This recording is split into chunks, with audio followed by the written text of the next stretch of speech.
حضرت ابراہیم علیہ السلام کی ولادت بسعادت شہر بابل میں ہوئی، اور اس وقت نمرود مردود کا سلطنت کا دور تھا، بادشاہت کا دور تھا۔ اور یہ بات ضرور یاد رکھیے گا کہ نمرود کی بادشاہی پوری دنیا پر تھی، وہ کوئی ایک خطے کا بادشاہ نہیں تھا، نہ ہی کوئی صوبوں کا بادشاہ تھا، پوری دنیا پر اس کی بادشاہی تھی نمرود کی۔ اور یاد رکھیے گا کہ 4 بادشاہ ایسے گزرے ہیں کہ جن کی پوری دنیا پر بادشاہی ہوئی ہے، 4 بادشاہ، ان میں سے 2 مسلمان تھے اور 2 کافر تھے۔ مورخین لکھتے ہیں کہ مومنوں میں سے حضرت سکندر ذوالقرنین اور دوسرے حضرت سیدنا سلیمان علیہ السلام، ان دونوں کی بادشاہی حکمرانی پوری دنیا پر تھی، مسلمان۔ اور کافروں میں سے 2 تھے کہ جن کی بادشاہی پوری دنیا پر تھی، ایک بخت نصر بادشاہ اور دوسرا یہی نمرود مردود، کہ جن کی پوری دنیا پر بادشاہی رہی۔ اللہ رب العزت نے جب نمرود کو پوری دنیا کی بادشاہی عطا فرمائی نا، تو بجائے شکر ادا کرنے کے یہ شخص تکبر میں ڈوب گیا اور اتنا متکبر ہوا۔ اس لیے تو بزرگ فرماتے ہیں اور حضور کا بھی فرمان مبارک ہے کہ اللہ رب العزت جب تمہیں کوئی نعمت عطا فرمائے تو اس کا شکر ادا کرو، جب تم اس کا شکر ادا نہیں کرو گے تو پھر وہ تم سے چھین بھی جا سکتی ہے۔ اللہ رب العزت نے جب اس کو پوری دنیا کی بادشاہی عطا فرمائی نا، تو شکر ادا کرنے کے بجائے یہ شخص متکبر ہو گیا، اور متکبر اس حد تک ہوا کہ لوگوں کو یہ اپنی عبادت کی دعوت دینے لگا کہ میری تم عبادت کرو، میں تمہارا خدا ہوں، میری تم پرسش کرو، میری عبادت کرو، مجھے خدا مانو۔ یہاں تک اس کا تکبر بڑھ گیا تھا۔ اور ظاہری بات ہے کہ جس علاقوں میں یہ نہیں جا سکتا تھا، دور دراز کے علاقے جو جنگل بیابانوں میں گھر تھے یا بستیاں تھیں، وہاں پر یہ اپنی شکل کا بت بنوا کر بھیج دیتا تھا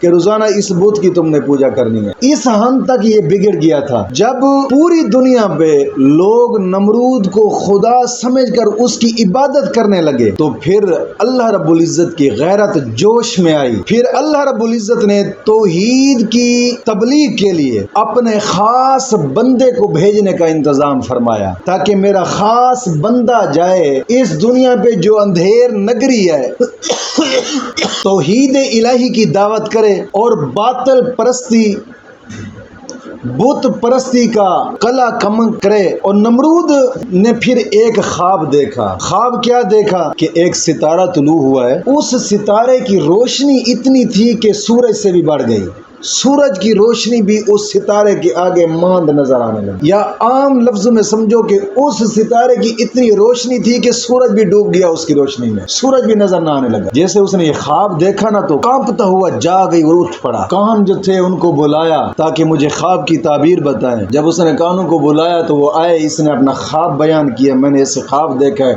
رنگ اڑا ہوا تھا۔ تو انہوں نے کہا کہ اس خواب کی تعبیر یہ ہے، ایک بچہ پیدا ہونے والا ہے جو تیری بادشاہی کو کہ جناب علی اس کو پلٹ کر رکھ دے گا۔ ایک بچہ ایسا پیدا ہونے والا ہے جو تیری بادشاہی کا کایا پلٹ کے رکھ دے گا۔ نمرود ڈر گیا، تو اس نے کہا کہ اب ایسا کرو کہ اس جہاں تک میری بادشاہی ہے، جب بھی کوئی بچہ پیدا ہو اس بچے کو قتل کر ڈالو۔ ظاہری بات ہے جب بچہ قتل ہوگا تو پھر میری بادشاہی تو بچی رہے گی۔ اپنی بادشاہی کو بچانے کی خاطر جو بچہ پیدا ہو اسے قتل کر ڈالو۔ اور اس نے لاکھوں بچے قتل کروائے، اور کئی تفسیروں میں آیا ہے کہ 1,00,000 بچہ اس نے لگاتار قتل کروایا۔ جیسے ہی بچہ پیدا ہوا فوراً قتل کر ڈالا، جیسے ہی بچہ پیدا ہوا فوراً قتل کر ڈالا۔ اور اس نے پھر حکم جاری کر دیا کہ مرد عورتوں کے قریب نہ جائیں، یہ اس نے حکم جاری کیا۔ پھر اس کے بعد اس نے ایک محکمہ تیار کیا کہ جو جناب علی وہ محکمہ ایسا کام کرے کہ گھروں میں جا کر عورتوں کی جانچ پڑتال کرے تاکہ کوئی حمل والی عورت نظر نہ آئے۔ لیکن ظاہری بات ہے لیقضی اللہ امرا کان مفعولا، اللہ رب العزت کا فیصلہ ہو کر رہتا ہے، کون اسے ٹال سکتا ہے۔ اس نے ایک محکمہ ایسا تیار کیا جو گھروں کے اندر جا کر عورتوں کو چیک کرتے تھے۔ کچھ دائیاں ایسی تھیں وہ عورتوں کو چیک کرنے لگی، اور کچھ محکمہ ایسا تھا کہ وہ گھروں کے باہر جناب